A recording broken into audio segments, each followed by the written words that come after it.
The train station hummed with the low buzz of conversation and the clatter of rolling luggage. Jack sat alone on a steel bench, his duffel bag resting at his feet.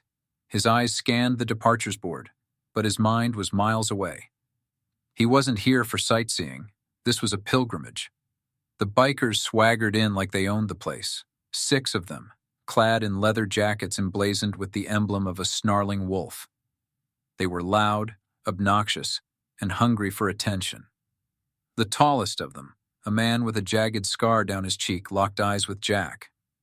"Hey, look at this guy," the scarred biker sneered, loud enough for everyone nearby to hear. "Mr. Lone Wolf, huh? What's in the bag, pal? A bunch of bricks?" Jack didn't flinch. "Just passing through," he said evenly, his voice calm but firm. The biker grinned and sauntered closer.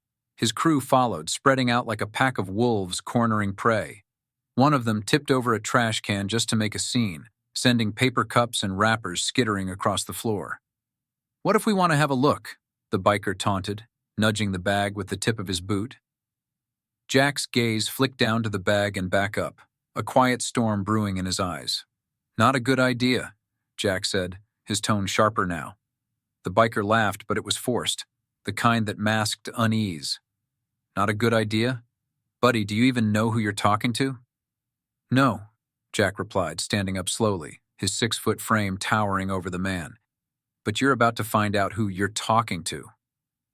For a moment, the station seemed to hold its breath. Then the biker made the mistake of reaching for the bag. Jack moved like lightning. One second, the biker's hand was outstretched. The next, he was on the ground, his arm twisted at an unnatural angle. A collective gasp rippled through the station. "Last warning," Jack said, his voice cold as steel. "Leave. Now." Scarface struggled to his feet, his face contorted in pain and rage. "You're dead, old man," he spat, signaling to his crew.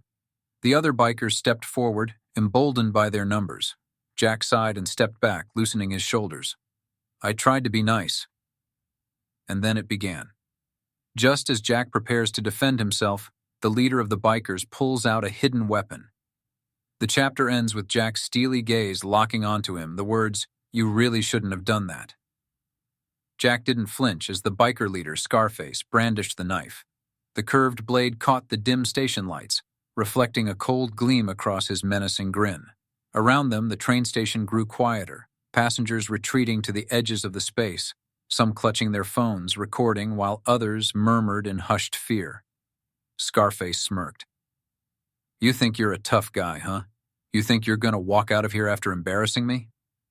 He twirled the blade in his hand with practiced ease. "Newsflash, old man. This is our territory." Jack's expression remained neutral, his piercing blue eyes locked onto Scarface's with an intensity that made the gang leader hesitate for just a fraction of a second. Then, with a voice calm and measured, Jack replied, "Territory? This is a public train station, not your playground. You've got a chance to walk away. Take it." The warning was simple, understated, but something in Jack's tone made the words feel heavier, as though they were etched in stone. It wasn't the bluster of someone trying to intimidate, it was the calm of someone who knew exactly what they were capable of and didn't need to prove it. Scarface laughed, but it was shaky, forced. "You've got some guts, I'll give you that. But guts don't mean squat when you're bleeding on the floor." He lunged forward, the knife aimed directly at Jack's torso. Jack's body moved instinctively, faster than anyone in the room could register. His right hand snapped up, intercepting Scarface's wrist mid-thrust, locking it in a vice-like grip. The sound of bones creaking under pressure filled the air as Scarface yelped in pain. Jack twisted the wrist sharply, forcing the knife to clatter to the floor. Before Scarface could react, Jack's left hand darted forward, palm striking him squarely in the chest. The gang leader stumbled back, crashing into a row of plastic seats. The other bikers hesitated, their confidence visibly shaken. One of them, a burly man with a shaved head, stepped forward, cracking his knuckles. "You're dead, old man," he growled. Jack raised a single hand, palm outward, signaling them to stop. His voice was calm but carried an undeniable weight. "I warned him. Now I'm warning the rest of you. Leave, before this gets worse." The hesitation in the gang's ranks was palpable, For the first time, they weren't just looking at a lone traveler. They were seeing something far more dangerous. The way Jack moved, the precision of his strikes, and the unshakable calm in his demeanor. It was clear he wasn't just some guy on a journey. He was something else, something terrifyingly efficient. But Scarface wasn't ready to back down. Clutching his chest, he staggered to his feet, his face contorted in rage. "What are you waiting for? Get him!" The other bikers surged forward as a unit, their confidence bolstered by numbers. Jack sighed. He didn't want this, but they'd left him no choice. The next 30 seconds were a blur of motion. The first biker swung a punch, only to have his arm caught mid-swing. Jack used the momentum to flip the man onto the ground, knocking the wind out of him. Another came at him with a chain, whipping it through the air. Jack sidestepped the strike, grabbed the chain mid-swing and yanked hard, pulling the man off balance and sending him sprawling. A third attempted to tackle Jack from behind. Jack spun, dropping low, and swept the man's legs out from under him. The biker hit the floor with a resounding thud, groaning in pain. Scarface watched in horror as his crew fell one by one, their bravado crumbling under the precision and efficiency of Jack's counterattacks. It wasn't just that Jack was winning, it was how he was doing it. Every move was calculated, deliberate, and devastatingly effective. This wasn't a bar brawl. This was a professional at work. By the time Jack stood upright again, 5 of the 6 bikers were on the ground, groaning and clutching various parts of their bodies. Scarface was the only one left standing, his chest heaving with a mixture of pain and fear. His bravado had evaporated, replaced by the dawning realization that he'd picked a fight with the wrong man. Jack stepped forward, his boots echoing ominously against the tile floor. He stopped just inches away from Scarface, towering over him. "I warned you," Jack said softly, his voice carrying an almost paternal disappointment. "But you wouldn't listen. Now, I'm going to give you one last chance. Walk away, take your friends, and don't ever pull this kind of stunt again." Scarface's hands balled into fists, but he didn't move. His pride was warring with his survival instincts. "You think you can just—" Jack didn't let him finish. With lightning speed, he reached out and grabbed Scarface by the collar, pulling him close. His voice dropped to a dangerous whisper. "If you so much as look at me or anyone else here the wrong way, I will end this. Do you understand?" Scarface swallowed hard, his bravado completely gone. He nodded shakily. Jack released him and took a step back. "Good. Now pick up your crew and get out of here." Scarface didn't need to be told twice. He scrambled to help his fallen gang members to their feet, muttering curses under his breath. The group limped out of the station, their confidence shattered, their dominance in ruins. The station slowly returned to life. Passengers who had been watching from the sidelines began murmuring among themselves, a mix of awe and disbelief. A station employee approached Jack cautiously. "Sir, are you okay?" Jack nodded, adjusting the strap of his duffel bag. "I'm fine," he said simply. Without another word, he turned and walked toward the platform, as though nothing had happened. But something had happened. Something none of the witnesses would forget any time soon. As Jack disappeared into the crowd, the whispers followed him. Who was that guy? Just as Jack boards the train, his phone buzzes. He glances at the screen and his expression hardens. A text message reads, "They know you're coming. Be careful." Jack settled into his seat by the train window, the rhythmic clatter of the wheels on the track providing a momentary sense of calm.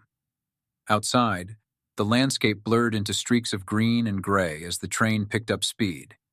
Yet, the message on his phone loomed large in his mind. "They know you're coming. Be careful." He stared at the words for a moment longer before locking the screen and slipping the phone back into his jacket pocket. He wasn't surprised. Part of him had been expecting something like this. After all, you didn't leave a past like his behind without some loose ends coming back to haunt you. Jack reached down and placed a hand on the duffel bag at his feet. It wasn't just a bag of clothes and travel essentials. Inside were the ashes of his fallen brothers in arms, his unit. Each of them had a name, a face, and a story he carried with him. They had died together in a mission gone horribly wrong, and it was his duty, his promise, to bring them home. But someone knew. Someone out there had learned about his pilgrimage, and that changed everything. Jack leaned back, letting his eyes close briefly. Memories of the mission flooded his mind. His unit had been elite, the best of the best, assigned to covert operations that never made headlines. They'd been brothers, bound by trust forged in fire. But the last mission had gone sideways in a way no one could have predicted, a double cross. Jack's fists clenched as the memory sharpened, the ambush, the frantic firefight, and the chilling realization that they'd been set up. He'd been the only one to make it out alive, though not unscathed. His survival had come at a cost. And now, years later, the wounds still felt fresh. Whoever had sent that text wasn't just watching, they were involved. Jack knew this wasn't a coincidence. Someone was trying to stop him from completing his mission, and they'd gone out of their way to make it personal. The train lurched slightly as it rounded a bend. Jack's eyes snapped open, his instincts never allowing him to fully relax. He scanned the car, observing the passengers with quiet precision. Most were ordinary travelers, families, business people, and tourists.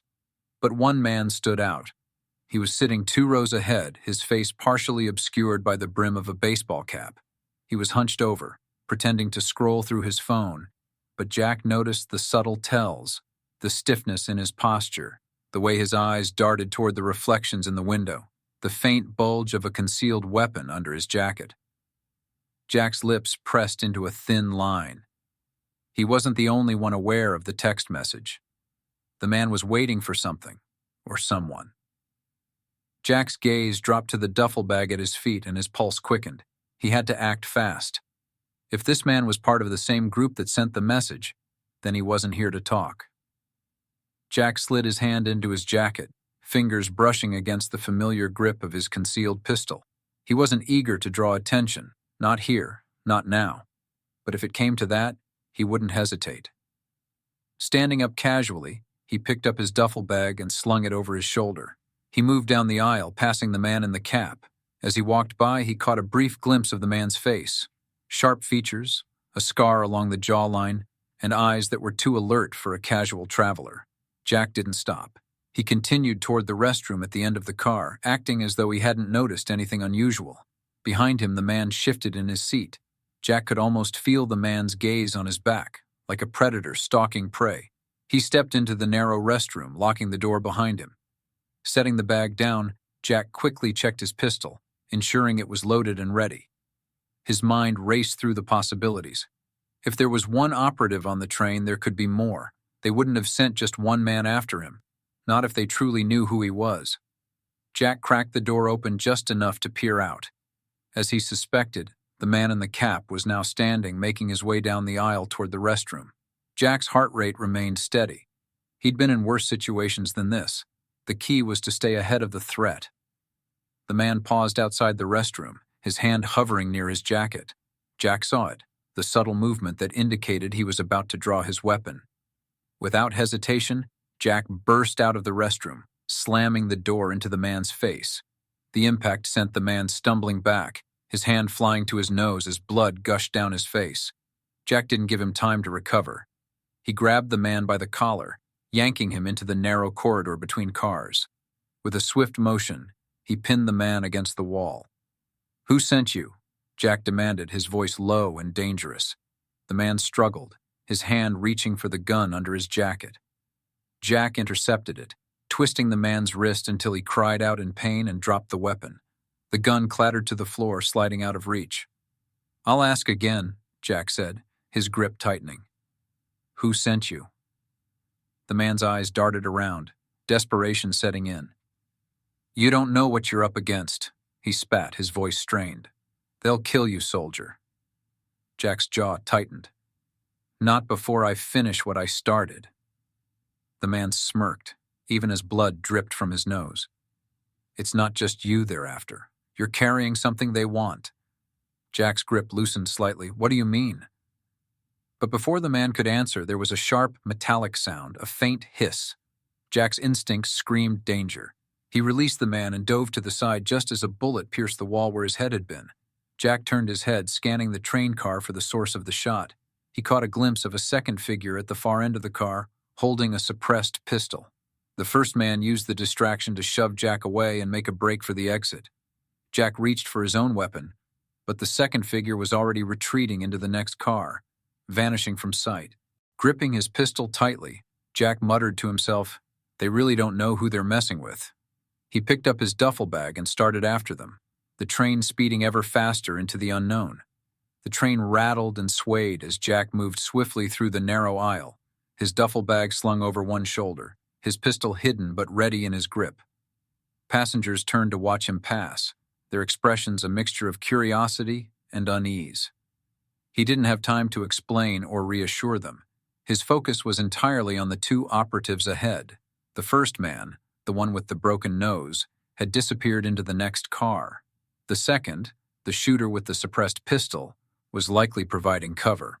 Jack knew the tactics well. They were trained, coordinated, and operating with a purpose. That purpose was him. He reached the door to the next car and paused, his eyes scanning the reflections in the window. The next car was quieter, with fewer passengers. He caught a glimpse of the broken-nosed man moving quickly toward the far end, his hand cradling his nose. The shooter was nowhere in sight. Jack took a breath, his mind racing through his options.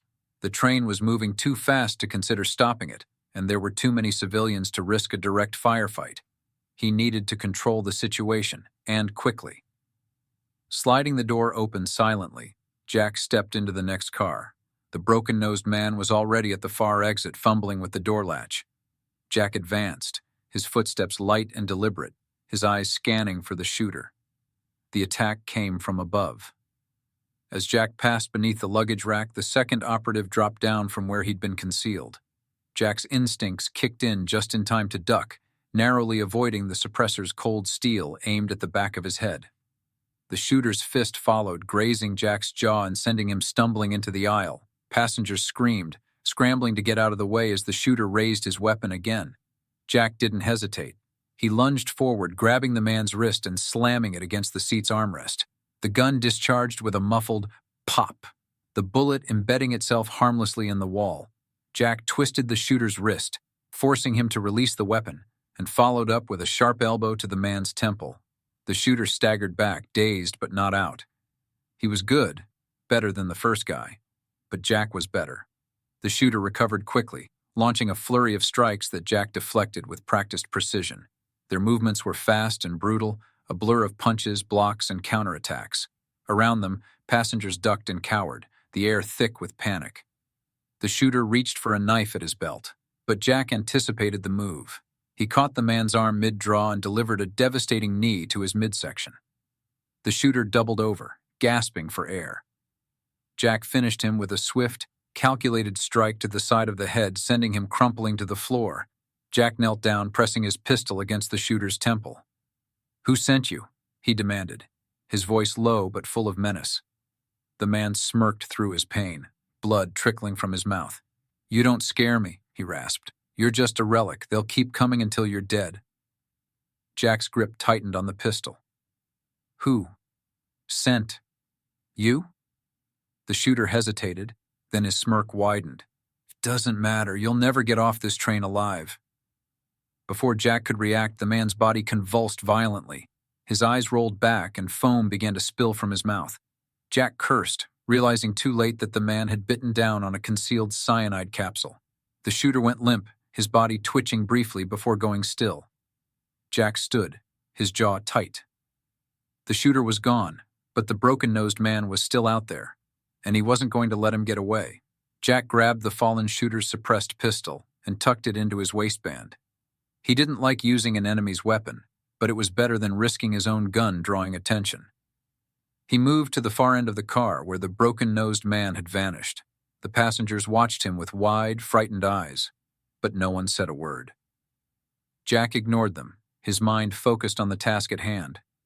Sliding open the door, he stepped into the next car. This car was different, darker, quieter. The lights flickered intermittently, casting eerie shadows across the narrow aisle. Jack's eyes adjusted quickly, scanning for any sign of movement. He could hear the faint sound of footsteps ahead, hurried but careful. The broken-nosed man was trying to lose him. Jack advanced cautiously, his pistol drawn. He checked each row of seats, his movements methodical and deliberate. The air in the car felt heavier, charged with tension. Jack's senses were on high alert, every nerve primed for the slightest hint of danger. Halfway through the car, he spotted something, a trail of blood droplets leading toward the rear exit. The broken-nosed man was wounded and likely slowing down. Jack quickened his pace, following the trail. As he reached the end of the car, the door to the next one slid open and Jack caught a glimpse of his target disappearing through it. Jack stepped through without hesitation, his focus unwavering. The next car was the baggage car, a cavernous space filled with suitcases, crates, and other cargo. It was dimly lit, the only illumination coming from a single flickering bulb overhead. The broken-nosed man stood near the far end, his back to Jack. He was speaking into a small radio, his voice low and urgent. Jack aimed his pistol. "Drop it." The man froze, his hand still clutching the radio. Slowly he turned, his face twisted in a mix of fear and defiance. "You don't understand," he said, his voice shaking. "They're already here. You can't stop them." Jack stepped closer, his weapon steady. "Who? Who's coming?" The man opened his mouth to respond, but before he could speak, a deafening explosion rocked the train. Jack stumbled, his ears ringing, as the baggage car filled with smoke and debris. The broken-nosed man took advantage of the chaos, bolting for the emergency exit. Through the smoke, Jack saw him leap from the moving train, disappearing into the darkness. Coughing, Jack stumbled toward the exit, peering out into the night. The train was hurtling through a desolate stretch of countryside, the ground rushing past in a blur. The broken-nosed man was gone, but the explosion had been no accident. Jack's phone buzzed again. He pulled it out, his heart sinking as he read the new message. "This isn't over. We're just getting started." The train screeched as it began to slow, the conductor's voice crackling over the intercom. "Attention passengers, we're making an emergency stop. Please remain calm." Jack holstered the pistol, his jaw tightening. Whatever was coming, he wasn't going to wait for it to find him. He was going to take the fight to them. The train screeched to a halt in the middle of nowhere, surrounded by darkened fields under a moonless sky. Jack didn't waste time wondering why. The explosion had rattled the train, and the conductor had likely stopped to assess the damage. For Jack, the sudden pause was both an opportunity and a risk. He tightened his grip on the duffel bag, his mind racing. The broken-nosed man had escaped, but Jack knew the game wasn't over. Whoever was behind this wouldn't stop. They had sent operatives onto the train. They had triggered an explosion to buy time. And now, in the eerie stillness, Jack could feel it in his gut. There were more players in the shadows. Passengers murmured nervously, their voices drifting through the cars. Some were crying, others frantically calling loved ones on their phones, though the signal was spotty in the rural stretch of track. The train staff hurried through the aisles, attempting to reassure everyone, but it was clear they were overwhelmed. Jack remained seated near the back of the car, his eyes scanning every corner, every face. He needed to move, but not yet. Not until he understood the layout of the battlefield. A flash of movement caught his attention, a figure slipping out of the last passenger car and into the shadows outside. Jack recognized the build immediately. Scarface, the broken-nosed operative. He was retreating into the night, but he wasn't running. Jack knew the type. This was a tactical withdrawal, a regrouping, and where there was regrouping, there were reinforcements. Jack waited until the train staff was distracted before moving. He slipped through the rear door of the car and stepped down onto the gravel beside the track. The air was cold and damp, carrying the scent of scorched metal from the explosion. The landscape stretched out in every direction, open fields punctuated by patches of trees and the faint outline of hills in the distance. Visibility was poor, but Jack had spent years operating in conditions worse than this. His eyes adjusted quickly, picking up the faint trail of footprints leading toward a cluster of trees. He followed, his steps silent on the gravel. The duffel bag was slung over his shoulder, its weight a constant reminder of his mission. But for now, the ashes would have to wait. He needed answers. The trail led Jack to a small clearing in the woods, where the faint glow of a fire cast dancing shadows against the trunks. Scarface was there, along with two others, a wiry man with a shaved head and a stocky figure with a scar running down his forearm. They were armed, their weapons glinting in the firelight. Jack crouched low, staying hidden among the undergrowth. He strained to hear their conversation. "Boss isn't going to be happy," Scarface was saying, his voice muffled by the swollen state of his nose. "We lost 2 good men, and the target's still breathing." The stocky man growled, "Doesn't matter. Boss said to delay him, and that's what we're doing. Reinforcements are on the way. Once they're here, he's as good as dead." Jack's jaw tightened. Reinforcements. The timeline had just shrunk. If he didn't act now, he'd be facing a small army before the night was over. Jack didn't wait for them to finish their conversation. He moved swiftly and silently, circling the clearing to get a better angle. When he was close enough, he pulled out the suppressed pistol he'd taken from the shooter and steadied his aim. He fired once, the bullet striking the stocky man's rifle and knocking it from his hands. Before the others could react, he fired again, hitting the wiry man's leg. The man screamed, collapsing to the ground. Scarface dove for cover, scrambling behind a fallen log. "It's him!" he shouted. "He's here!" Jack stepped into the clearing, his silhouette illuminated by the fire. His voice was cold, unyielding. "You should have listened on the train. Now it's too late." Scarface's eyes darted around, searching for a way out. The stocky man lunged for a pistol at his belt, but Jack was faster. A single shot sent the weapon skidding across the dirt. The wiry man, clutching his bleeding leg, whimpered, "Please, don't kill me." Jack advanced slowly, his weapon trained on the trio. "Start talking. Who sent you?" Scarface sneered, blood dripping from his nose. "You think you scare me? You're nothing. Just a washed-up soldier with a death wish." Jack's eyes narrowed. He aimed lower and fired, the bullet hitting the dirt inches from Scarface's hand. The man flinched, his bravado faltering. "Next one doesn't miss," Jack said evenly. "Who sent you?" The stocky man was the first to crack. "You don't understand," he stammered. "It's bigger than you. Bigger than all of us." Jack's jaw tightened. "Try me." Scarface glared at his companion, but the wiry man chimed in through gritted teeth. "We don't know the full picture, okay? We're just hired guns. All we know is that someone high up wants you stopped. Said you were carrying something important." Jack's gaze flicked to his duffel bag. "What do they want with me?" The wiry man hesitated. They didn't say, just that you couldn't be allowed to reach your destination." Before Jack could press them further, the faint thrum of rotor blades reached his ears. His stomach sank. Reinforcements. Scarface grinned despite his swollen face. "You're out of time, soldier. They're coming, and there's nowhere for you to run." Jack looked up, the silhouette of a helicopter appearing against the dark sky. Its spotlight switched on, sweeping across the forest. Jack moved instantly, firing at the helicopter's spotlight and plunging the clearing back into darkness. He turned back to Scarface and his crew, but the distraction had given them the chance they needed.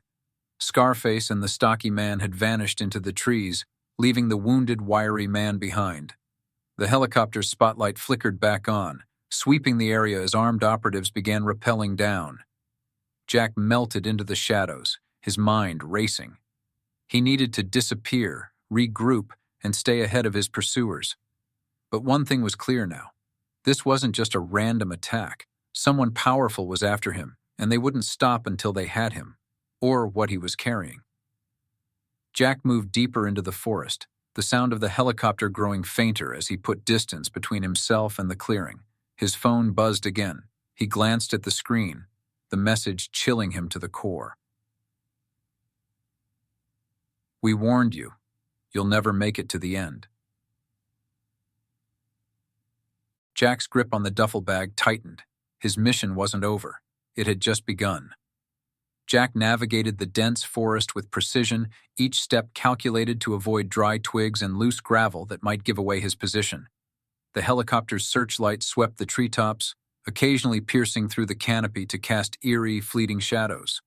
Jack's pulse remained steady as he pressed forward, his duffel bag slung across his back like a soldier carrying an irreplaceable artifact. But it wasn't just a bag. And this wasn't just any mission. The memories of his unit haunted him as he moved. Every step felt like he was carrying more than just the physical weight of their ashes. It was the burden of promises unkept, lives lost, and the unyielding specter of guilt. Jack's mind drifted back to that fateful mission. His unit, Bravo 7, had been tasked with a covert operation deep in hostile territory. They were to intercept and dismantle an illegal arms deal, but the intelligence had been wrong. It was an ambush from the start, a slaughter engineered by someone who knew their every move. Bravo 7 had fought valiantly, but it wasn't enough. One by one they fell until only Jack was left standing amidst the carnage. Their final words still echoed in his ears. "Take us home, Jack." Those words had become his mantra, his mission. The duffel bag contained their remains, ashes meticulously collected and preserved, awaiting the final journey to the place they had planned to retire to after their service. A quiet mountaintop, untouched by war. Jack owed them that much. The faint crunch of boots on leaves snapped Jack back to the present. He crouched low, blending into the shadows. The helicopter had moved farther away, but now there were voices, men sweeping the forest floor, their flashlights bobbing like will-o'-the-wisps. "This is Echo Team, no sign of the target," a voice crackled over a radio. "Keep searching," another replied. "He won't get far." Jack's jaw tightened. These weren't ordinary mercenaries. The coordinated search patterns, the crisp radio chatter, this was a trained team. Whoever had sent them had resources, manpower, and a keen interest in stopping him. He watched as two operatives passed nearby, their weapons drawn and their flashlights cutting arcs through the darkness. Jack waited until they were out of sight before moving again, slower now, more deliberate. He needed to find higher ground, somewhere he could assess the situation and plan his next move. As he climbed an incline, the forest thinned, revealing a ridge overlooking the vast expanse of trees. Jack crouched behind a boulder, catching his breath. The night was eerily quiet now, the helicopter having shifted its search farther south. He reached for his phone, hesitating before unlocking it. He stared at the screen, his thumb hovering over the latest text. "You'll never make it to the end."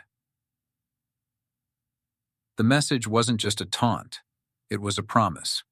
Whoever was orchestrating this operation wanted him dead, but they were also stalling him. Jack's destination wasn't just about closure for himself. It was about something, or someone, they wanted to stop. Jack opened a secure folder on his phone, revealing a map marked with a single waypoint, a remote peak in the Rockies. It was the place his unit had spoken of endlessly during downtime, a sanctuary far from the chaos of war. But as Jack stared at the map, he realized something chilling. The location wasn't random. The mountain wasn't just a place of peace. It was also a key site from their last mission, one tied to the arms deal and the betrayal that had cost his unit their lives. There was unfinished business there, and someone didn't want Jack to uncover it. A faint rustle to his left snapped Jack out of his thoughts. He turned, his suppressed pistol raised, and spotted a figure emerging from the tree line. It was Scarface, moving cautiously, a rifle slung over his shoulder. He was alone this time, his eyes darting nervously through the darkness. Jack waited, his finger hovering over the trigger. Scarface wasn't part of the search team. He'd broken off. That meant he wasn't just following orders. He had his own agenda. When Scarface stopped near the edge of the ridge, Jack stepped out of the shadows, his pistol aimed squarely at the man's chest. "Drop it." Scarface froze, his hands slowly rising. "You're good," he said, a hint of grudging respect in his voice. "Better than they said." "Drop the rifle," Jack repeated. Scarface complied, letting the weapon fall to the ground. "You're not going to shoot me," he said, though his voice lacked conviction. "Try me," Jack replied coldly. "Who's running this operation?" Scarface hesitated, his eyes flicking toward the distant lights of the train. "You don't get it, do you? This isn't just about you, it's about what you're carrying." Jack's gaze narrowed. "What do you mean?" Scarface smirked, despite the blood drying on his swollen face. "That bag of yours, it's more than ashes, isn't it? You think they don't know? They've been watching you since the mission." Jack's grip on the pistol tightened. "Who's they?" Before Scarface could answer, a gunshot rang out, the sound shattering the stillness. Scarface staggered forward, blood blossoming across his chest. Jack dove for cover, scanning the trees for the shooter. Another shot whizzed past, hitting the rock beside him. Scarface collapsed to the ground, choking on his own blood. Jack crawled toward him, keeping his head low. The man's lips moved, forming words Jack could barely hear. "They knew. Bravo 7. His head lolled to the side, his eyes staring blankly into the void. Jack's mind raced as he pieced it together. Whoever was behind this operation knew about his unit, their mission, and the ashes he was carrying. But what was it they thought he had, and why was it so important to stop him? A third shot rang out, this time grazing Jack's shoulder. He gritted his teeth against the pain, rolling behind a boulder for cover. The shooter was good, too good. This wasn't a random mercenary, this was a professional. Jack glanced at Scarface's body, his mind calculating. The man's rifle was just within reach. It was a risk, but staying pinned down wasn't an option. He waited for the next shot, then darted forward, grabbing the rifle and rolling back behind cover. The sniper's shots intensified, bullets chipping away at Jack's cover. He steadied his breathing, adjusted the rifle's scope, and scanned the treetops for movement. For a brief moment, he spotted a glint of metal, a scope reflecting moonlight. Jack exhaled slowly, his finger resting on the trigger.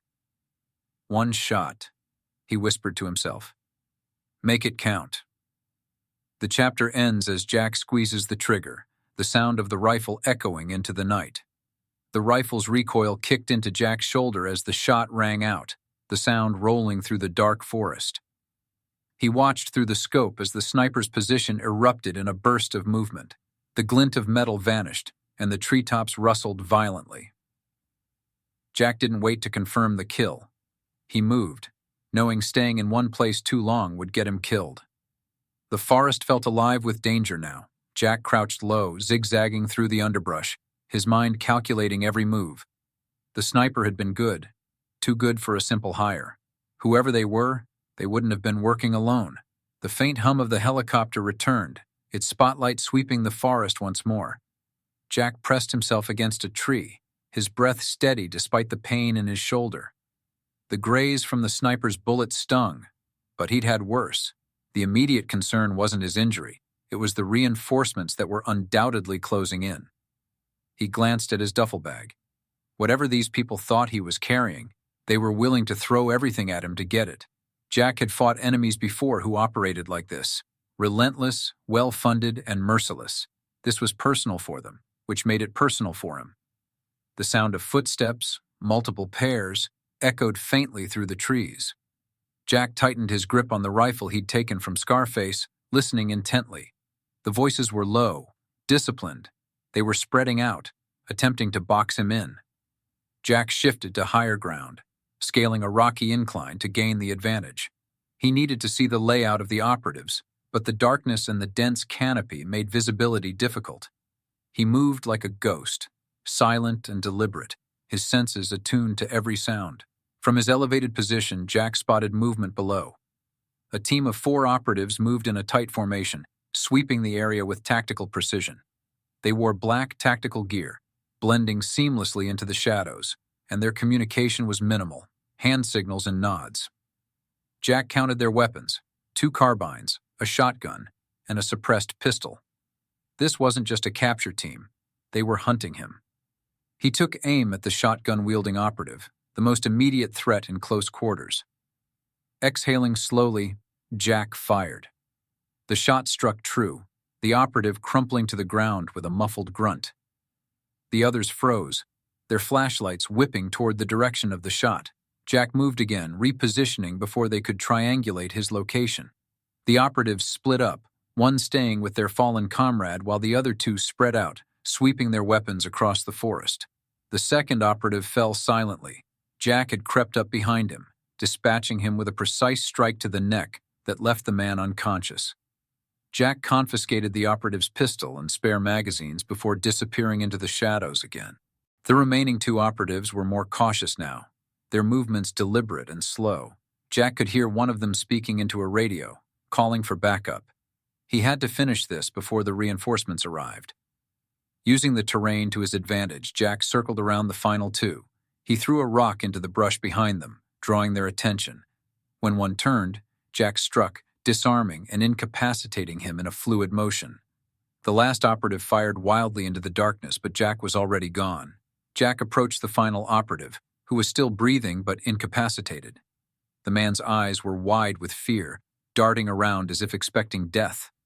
Jack knelt beside him, his voice low and calm. "Tell your boss something for me," Jack said, his tone ice cold. "I'm not the one running. They are." The man swallowed hard, nodding frantically. Jack stood, disappearing into the night before the operative could muster a response. As Jack put more distance between himself and the skirmish, the roar of another helicopter grew louder. He glanced back and saw the spotlight sweeping the area where he'd just been. Figures rappelled down, heavily armed and ready for war. But they were too late. Jack was already gone, a shadow melting into the forest. Jack stopped at a clearing, catching his breath as he assessed the situation. His shoulder ached, the adrenaline masking the worst of the pain. He reached into his duffel bag, pulling out a small sealed envelope tucked alongside the urns. It was marked with a name he hadn't seen in years: Captain Elias Klein.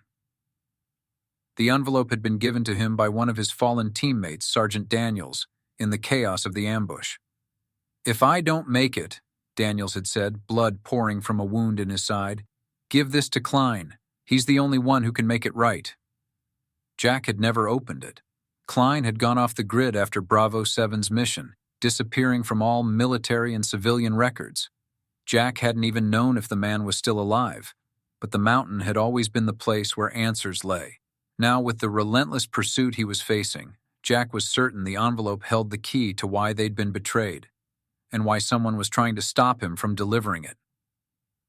Jack slipped the envelope back into the bag and stood.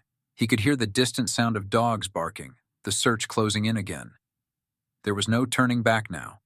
He adjusted the bag on his shoulder, his jaw set with determination. The mountain was still miles away and the people hunting him weren't going to stop. But Jack had made a promise, to his unit, to Daniels, and now to himself. "They'll have to kill me to stop me," Jack muttered under his breath, disappearing into the forest once more. As Jack moved, his phone buzzed again. He hesitated before checking it, dreading what he might see. The message was simple, but chilling. "Klein is already dead. Turn back, or you will be too." Jack's eyes narrowed, his resolve hardening. Dead or not, Klein's name was the next piece of the puzzle, and Jack would stop at nothing to uncover the truth. Jack reached the base of the mountain just as dawn began to break, the first rays of light illuminating the rugged terrain. The forest behind him was quiet now. His pursuers had fallen behind, but he knew it wouldn't last. His destination lay ahead, a small abandoned cabin near the peak where Captain Elias Klein had supposedly gone to ground. The climb was grueling, made worse by Jack's injuries and the unrelenting weight of the duffel bag. But as he ascended, his mind remained sharp, piecing together the puzzle. Klein had been involved in their mission, the betrayal, and whatever had led to Bravo 7's deaths. If Klein was dead, as the message claimed, then Jack's journey might end here, without answers, but not without justice. The cabin was a modest structure, its weathered wood blending seamlessly into the rocky landscape. Jack approached cautiously, his weapon drawn, scanning for traps or signs of recent activity. The door was ajar, creaking softly in the breeze. Inside, the cabin was sparse. A table, a few chairs, and a wood stove made up the bulk of the furnishings. But what caught Jack's attention was a stack of files on the table, alongside a laptop and a radio. Someone had been here recently. Jack rifled through the files, his heart pounding as he recognized the names of his fallen comrades, their photos clipped to classified mission reports. At the bottom of the stack was a single sheet of paper with a handwritten note. "Jack, if you're reading this, I'm sorry. They came for me too. Bravo 7 was never supposed to know. They'll come for you next. Finish what we started. Klein." Before Jack could process the note, the radio crackled to life. A voice filled the cabin, cold and authoritative. "We know you're there, Jack. You've got nowhere left to run. Step outside and we'll make this painless." Jack's eyes narrowed. They weren't going to stop. They'd killed his team, silenced Klein, and now they wanted him. But Jack had other plans. Using the cabin's defenses and the terrain to his advantage, Jack prepared for the inevitable assault. When the first wave of operatives arrived, he was ready, dispatching them with precision and efficiency. The battle was brutal, a culmination of everything Jack had learned in his years of service. The reinforcements came, but Jack's will was unbreakable. As he fought, his mind was clear. This wasn't just about survival. It was about honoring the promise he'd made to his brothers. When the dust settled, Jack stood alone, his enemies defeated. But he knew this was only the beginning. The files from the cabin, the ashes of his team, and the envelope for Klein, they were the keys to exposing the truth. He wouldn't stop until their deaths meant something. Jack scattered the ashes of Bravo 7 on the mountaintop, the place they had dreamed of as their sanctuary. The moment was quiet, solemn. As the wind carried the ashes away, Jack whispered, "I kept my promise." But he didn't leave the mountain empty-handed. The files and Klein's note were his next mission, a mission to take down the organization that had betrayed them. Jack descended the mountain, his purpose renewed, knowing the fight wasn't over. What happens when you mess with the wrong soldier? Jack's journey was a story of honor, betrayal, and unrelenting justice. But this is only the beginning. Who was behind Bravo 7's betrayal? And how far will Jack go to expose the truth? If you want more gripping stories like this, don't forget to hit that like button, subscribe, and turn on the notification bell. Share this video with friends who love stories of suspense, action, and redemption. Let us know in the comments what you think Jack should do next. Until next time, stay sharp and stay curious.